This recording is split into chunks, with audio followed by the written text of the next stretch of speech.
Hey, what are you doing sleeping here? You're not seriously going to make me bring this, are you? Looking over, I found my stepson Zach pointing at the lunch on the table. Zach, who's always particular about his food, checks the contents of the sandwich inside the lunchbox and which snack is packed with the sandwich. Oh, I'm sorry. I've got a fever of 104 degrees. I've been tormented by a high fever since this morning but I stood up, reaching to put the sandwich in the lunchbox. However, Zach roughly brushed the sandwich aside with his hand. Hey, why would you do that? Though I was suffering from the fever, I raised my voice. Then, Zach's face suddenly flushed with anger and started to tremble. He grabbed the vase from the table and threw it at me with all his might. Your dad's parasite, don't you dare slack off at home. As Zach, my husband Ashton's son from his previous marriage, grew up, his attitude towards me worsened. But this was the first time he went this far.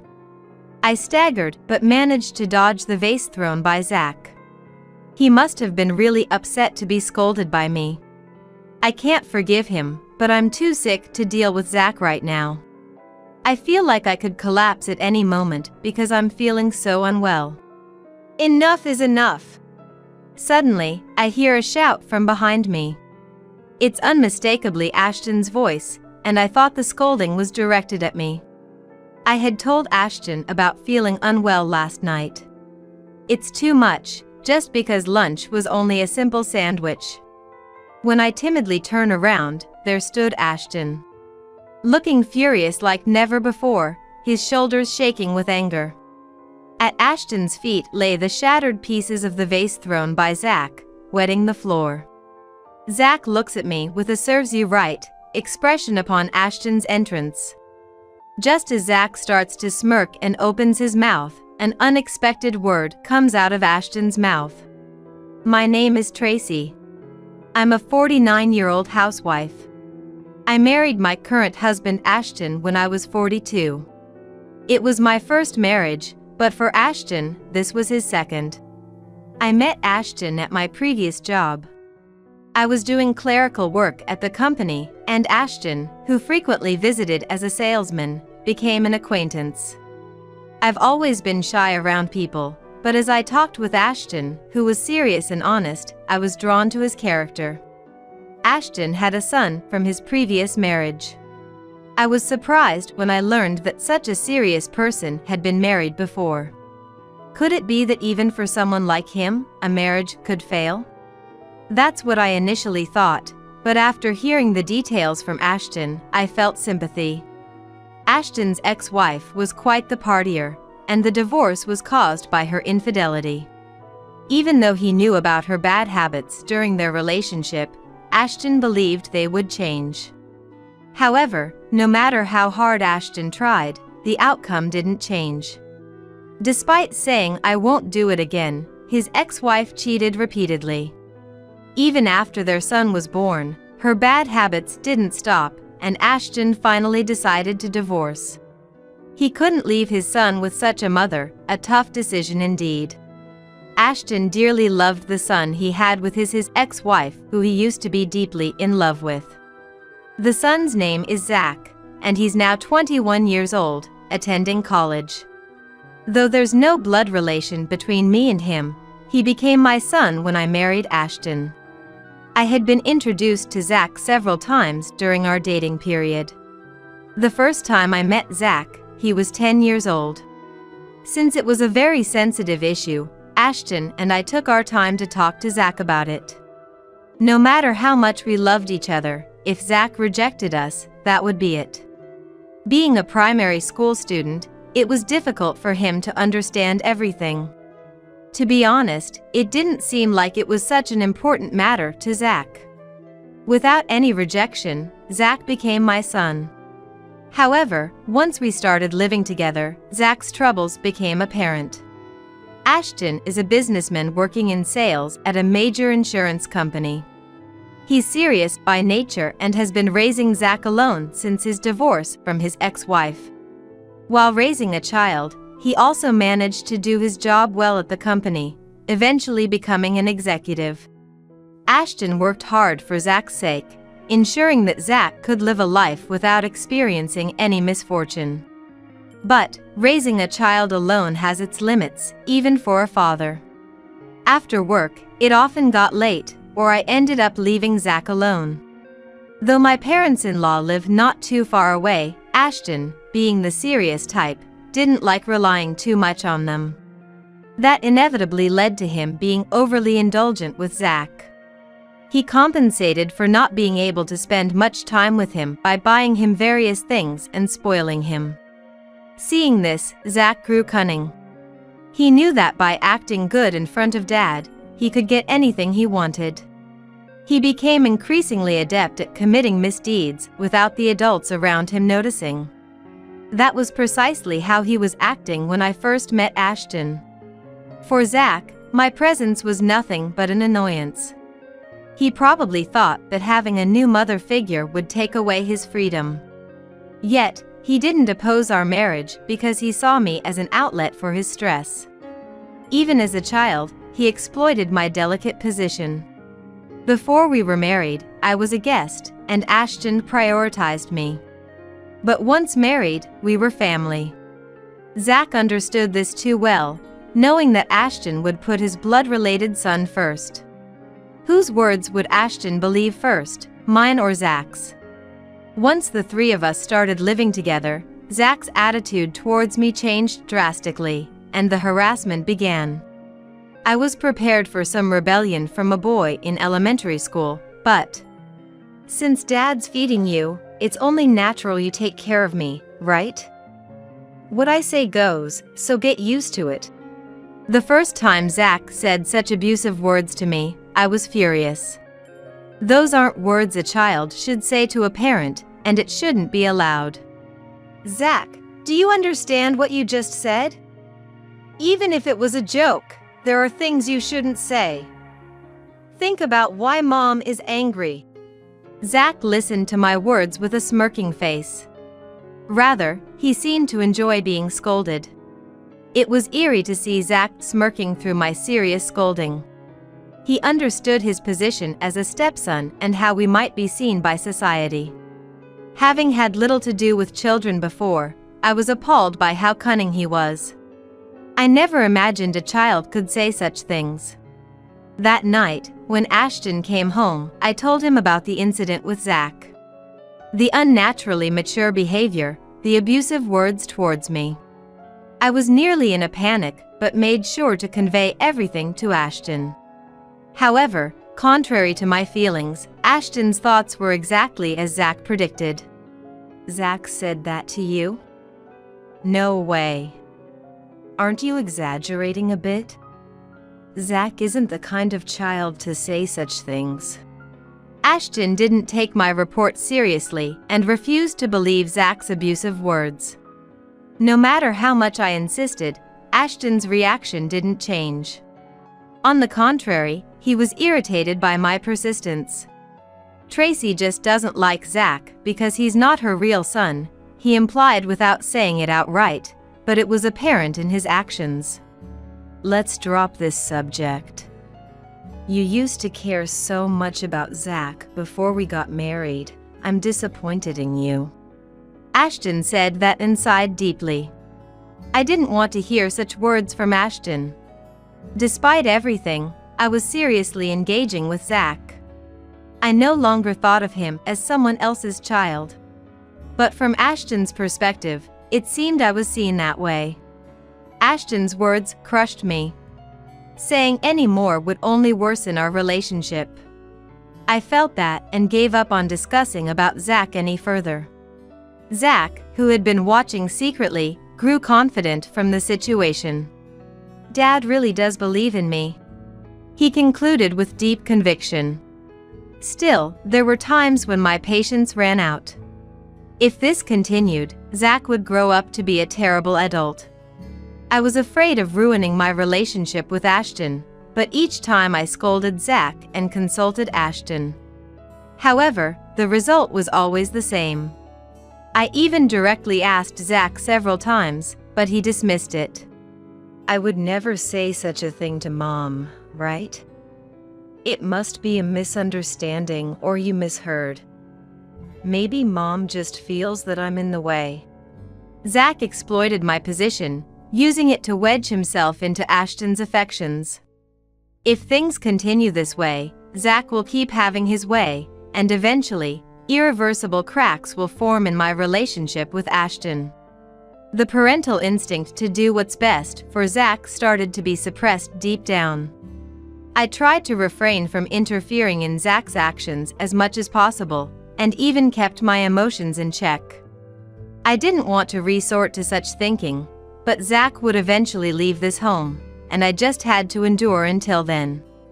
Perhaps, in time, his feelings towards me would change, and he might even apologize.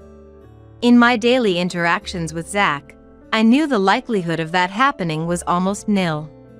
However, I had no choice but to keep encouraging myself. And so, I continued to deceive myself, desperately enduring each day. It was around the time Zach was about to graduate from high school. Having been tutored by a top-notch instructor, Zach had secured admission to one of the most competitive universities in the state. Perhaps feeling relieved after securing his admission, he started to act even more arrogantly than before. That day, Ashton was away on a business trip that lasted several days, leaving the house empty. In the evening, after finishing the chores, I waited for Zach's return. With Ashton not around, we were supposed to have dinner together, so I prepared a proper menu as usual. However, Zach didn't return even after his usual time had passed. I hadn't heard anything, but maybe he was delayed by a class or something. Could something have happened? I sent a message to Zach's mobile phone, but there was no reply from him. Even past 8 p.m., with no contact from Zach, I didn't start dinner, waiting for him to return. About an hour later, I heard a noisy group outside the house. Feeling a bad premonition, I opened the front door, and there stood Zach, bringing along several boys and girls. "What? You're home? We're gonna have a party now, so can you leave?" Upon seeing my face, Zach clicked his tongue and said that. From behind, jeers like "When is it gonna start?" and "Hurry up" followed. "Leave! I was making dinner, waiting for you to come home." I threw back at Zach, bewildered. It was unthinkable to allow a party with many university students at this hour. "Like I care! This is my house, so just get out of the way!" Zach yelled, pushing past me to enter the house. Following him, the group of boys and girls also started pouring into the house. Powerless, I could only watch the procession. Soon after, loud music began to play inside. And the students' clamor reached my ears. This would surely disturb the neighbors. I rushed through the students towards Zach, covering my ears. "Turn off the music now!" I shouted, trying not to be drowned out by the music. However, Zach deliberately ignored me, pretending not to hear. Overwhelmed by the students' fervor, I was helpless. I'm not sure how long it had been, but the sound of sirens began to mix with the loud music. Predictably, the sirens belonged to police officers, called by a neighbor's report. As the guardian, I received a stern warning, and Zach and his friends were ordered to disperse. I was just embarrassed and sorry for causing such a nuisance over something so trivial. While Zach had been meek in front of the officers, he started complaining to me once everyone had left. "Who called the cops? Seriously, so annoying." The next day, when Ashton returned from his trip, I reported the incident and asked him to talk to Zach. "You're not a child anymore. Act with the awareness of an adult and live without shame." Zach apologized to me sincerely after being lectured by Ashton. Later, Zach and Ashton went to apologize to the neighbors together. After receiving a good scolding from the neighbors, Zach returned home with tears in his eyes, seemingly having learned his lesson. I thought Zach had truly reflected and changed, but my hopes were soon dashed. One night, sometime after Zach started university, I was suddenly hit by a chill and measured my temperature with the thermometer. I had a slight fever. Although I had no symptoms of a cold, my body felt sluggish and my head wasn't clear. I told Ashton I would go to bed early, just to be safe, and went to sleep. The next morning, the alarm clock went off at 5 a.m. as usual so I could prepare Zach's lunch. Upon waking, I was hit by a severe headache, barely able to lift myself up. Somehow managing to get out of bed, I checked my temperature. 104 degrees, this was definitely bad. However, I felt I still had to prepare Zach's lunch. Clinging to tables and walls, I barely made it to the kitchen. In this condition, it was impossible to cook properly. Normally, I make everything from scratch, including sandwiches along with homemade scones and muffins. I usually pack some fruits as well. But today, I decided to just make a simple sandwich with some vegetables to keep the nutritional balance in mind. Despite the high fever, I desperately finished making Zach's lunch. Maybe it was the relief of finishing the lunch, but I fell asleep for a moment in the dining chair, only to be awakened by Zach's voice. "Hey, what are you doing sleeping here? You're not seriously going to make me bring this, are you?" Looking up, Zach was pointing at the sandwich on the table. Zach, who's always particular about his food, checks the contents of the sandwich inside the lunchbox and which snack is packed with the sandwich. "Oh, I'm sorry. I've got a fever of 104 degrees. I stood up, reaching to put the sandwich into the lunchbox. However, Zach roughly brushed off the sandwich on the table aside with his hand. "Hey, why would you do that?" Even with the fever, I raised my voice. Then, Zach's face suddenly turned red, and his body began to shake with anger. He grabbed a vase from the table and threw it at me with all his might. "Don't slack off on housework, you're nothing but Dad's parasite."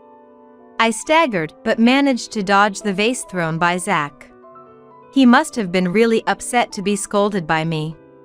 I can't forgive him, but I'm too ill to deal with Zach right now. I feel like I could collapse at any moment because I'm feeling so unwell. "Enough is enough!" Suddenly, I hear a shout from behind me.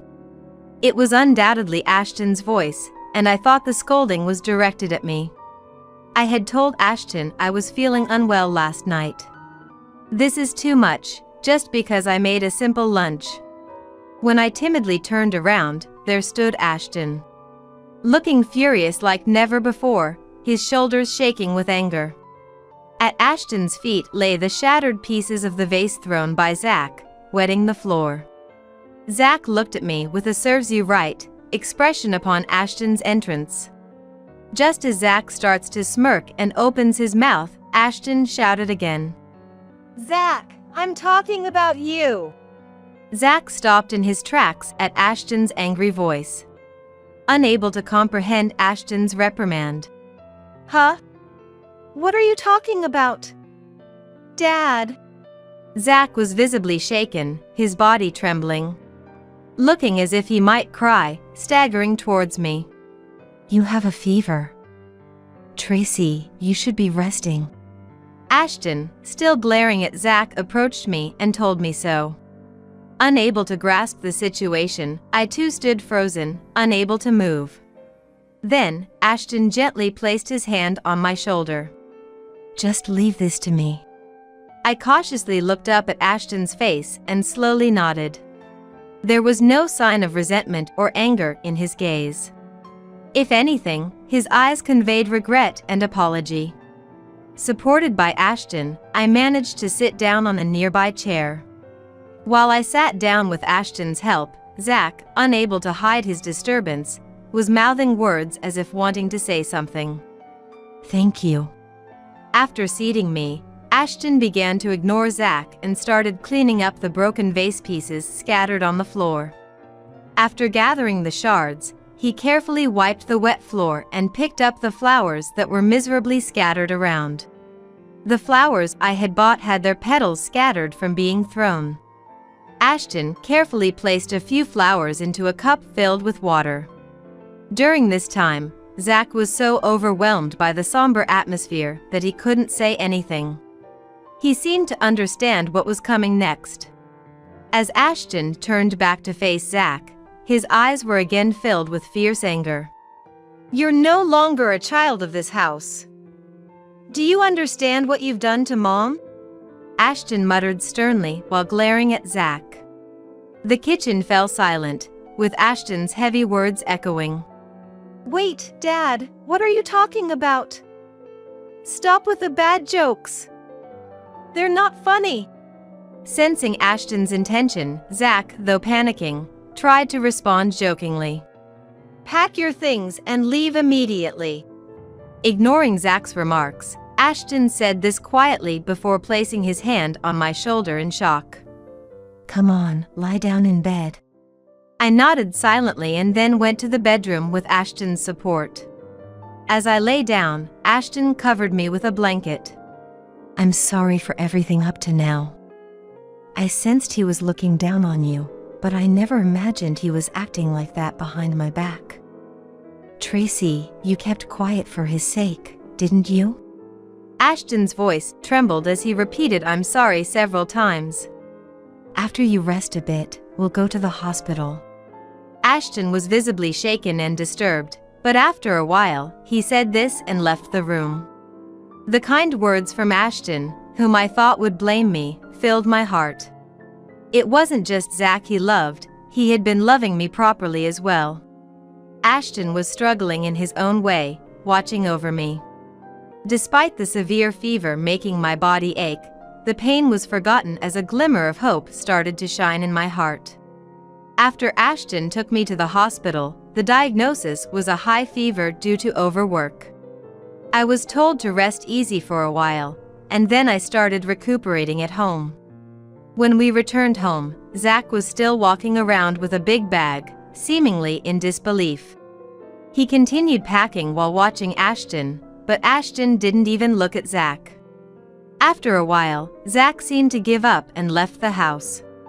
He had become a university student. He could take care of himself, but I never imagined it would come to this. Zach will probably seek refuge with his grandparents or friends and return home once things settled down. Ashton's anger was way past normal. However, he wouldn't abandon his beloved son. I had naively thought so, but Ashton's resolution was far firmer than I imagined. As expected, Zach fled to his grandparents' house. He lied to his grandparents, saying Mom kicked me out, and managed to win their sympathy. Oh my! How terrible! I'll talk to Dad myself, so tell me everything that happened. Zach, thrilled at deceiving his grandparents, planned to use this opportunity to frame me. He started claiming that he had been receiving terrible harassment from me, who was not his real mother, all along. He fabricated a story about throwing the vase in a panic to protect himself during this incident. Dad is misunderstanding, he pleaded with tears, winning his grandparents over to his side. Poor thing! You can skip university today and just rest. Don't worry about Mom, I'll handle her properly. Zach, satisfied that his plan was working, proudly snuggled into the prepared bed. I'll play the role of a grandson who can't recover from the shock. Zach believed this without a doubt. However, Zach was about to face a far worse hell. The next day, Zach wore a smug face as he left for the university, while his grandparents sent him off. He thought this might be his chance to get rid of me, the nuisance.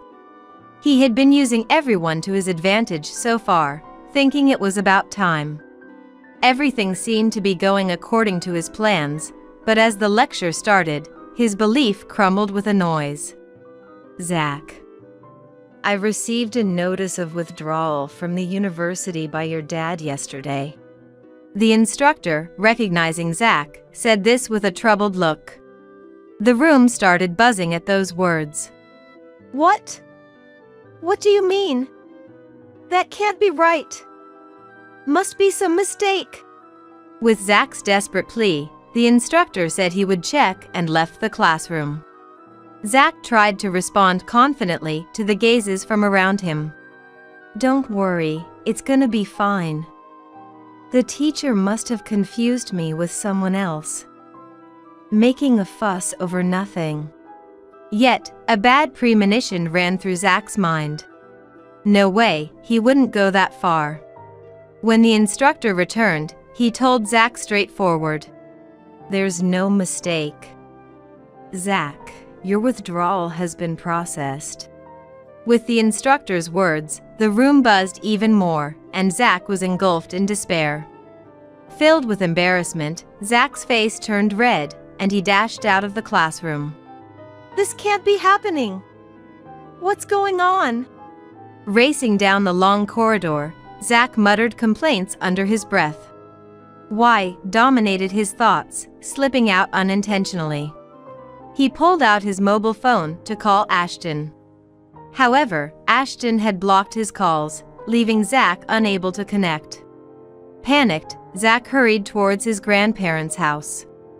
Upon arrival, he was greeted by the sight of his bag thrown in front of the entrance. What is this? Zach's panic intensified as he rang the doorbell. Seeing no response, he desperately banged on the front door. Grandma! Grandpa!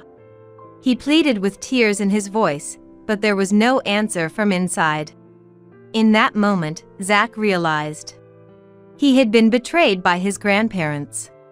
With nowhere else to go, Zach grabbed his discarded bag and headed home. Hoping for some mistake, but the reality of the situation was clear. Sobbing, Zach rang the doorbell upon his return, and I was there to greet him. What's happening? I was wrong. Please help me. I led in Zach, who was sobbing. And he continued to cry even louder, perhaps feeling relieved. As planned, I took Zach to the room where Ashton was waiting. Zach remained inconsolable in front of Ashton, who watched silently, waiting for the crying to stop. Eventually realizing this, Zach ceased his tears. Once Zach had stopped, Ashton, still stern, finally spoke. What do you intend to do by coming here now? With those words, Zach was filled with despair again. He wasn't forgiven. There was no return to this home. You should know, Grandma and Grandpa won't let you in anymore either, I said, adding insult to injury. The plan had always been to welcome Zach if he fled to them, then to turn him away. This shock was greater than an outright rejection. It was retaliation for Zach, who had pretended to repent but betrayed my trust. He was to experience firsthand what I had endured. There's no plan to revoke your university expulsion.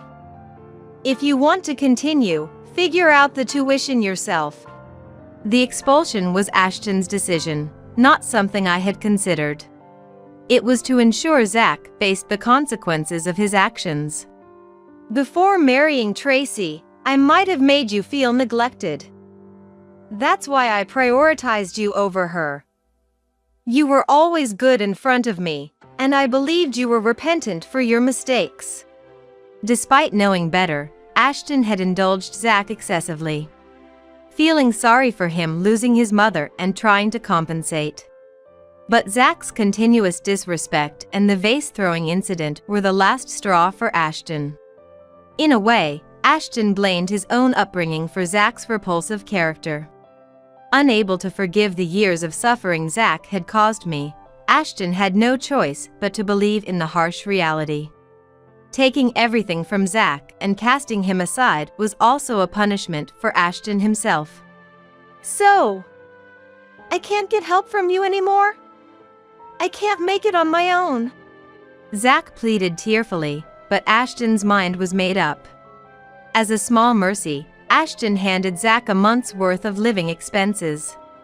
In this limited time, Zach had no choice but to fend for himself. For Zach, who had been coddled and used to getting his way. This was hell. Being expelled from university meant he was off the promised elite path.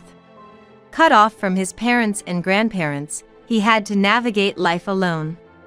The grandparents had always doted on Zach, their grandson. But after Ashton revealed Zach's numerous transgressions against me, their perspective shifted.